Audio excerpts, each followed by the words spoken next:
मंदसौर एक अति प्राचीन शहर है जिसका उल्लेख हमें पुराणों में भी मिलता है। मंदसौर के नाम की उत्पत्ति दो गांवों को जोड़कर हुई है। मरह तथा सोर या दसोर से बना महतसोर यानी आज का मंदसौर।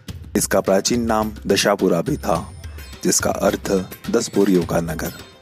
ऐसा माना जाता है कि मंदसौर रावण का ससुराल था। यहाँ पर रावण की पत्नी मंदोदरी निवास करती थी, इसलिए यहाँ रावण दहन नहीं किया जाता।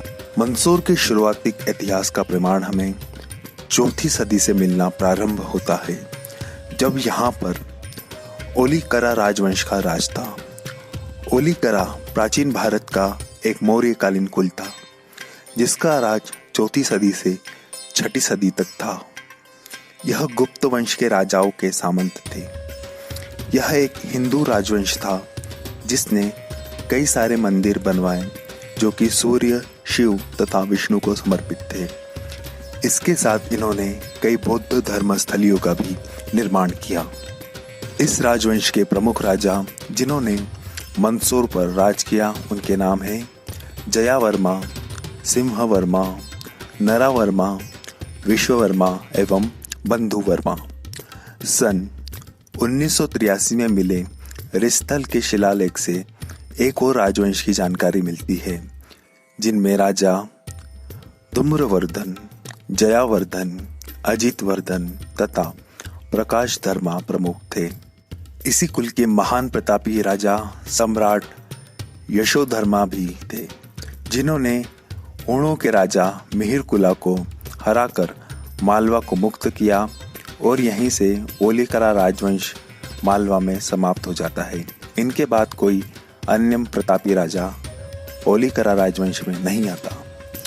राजा यशोधर्मा के विजय स्तंभ मंदसौर के पास सोडानी नामक गांव में आज भी मौजूद है।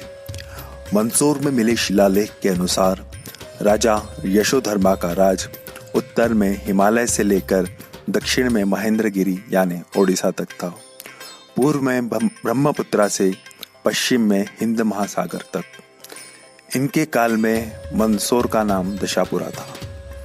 इसके बाद दशापुरा या मालवा में गुर्जर प्रतिहार वंश का राज रहा, जिसके राजा नागभट्ट प्रतिहार ने मालवा तथा ग्वालियर को जीत लिया था।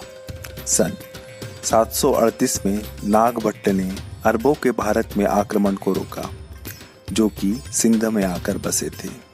इसी के साथ राजा नागभट्ट का इस्लामी खिलाफत को हराने का उल्लेख हमें ग्वालियर के शिलालेखों में भी मिलता है कि किस तरह राजा ने मलेच्छ अरबों की विशाल सेना, जिसमें ऊंट घोड़े थे, जिनमें सीरिया और दमिश्क के घुड़सवार थे और कुछ अरब थे तथा कुछ सिंध के लोकल हिंदू थे जो कि कन्वर्ट होकर मुसलमान बन चुके थे, और कुछ तुर्की लड़ाके भी थे।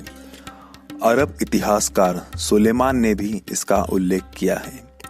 बाद में मालवा में राष्ट्रकूटों और प्रतिहारों के बीच कई युद्ध होते रहे।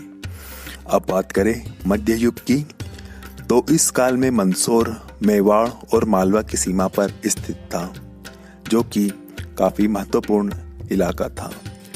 तैमूर के आक्रमण के बाद दिल्ली सल्तनत कमजोर हो गई थी, इसलिए मालवा के सूबेदार दिलावर खान गोरी ने खुद को मालवा का सुल्तान घोषित कर दिया था, जिसकी राजधानी मांडू थी।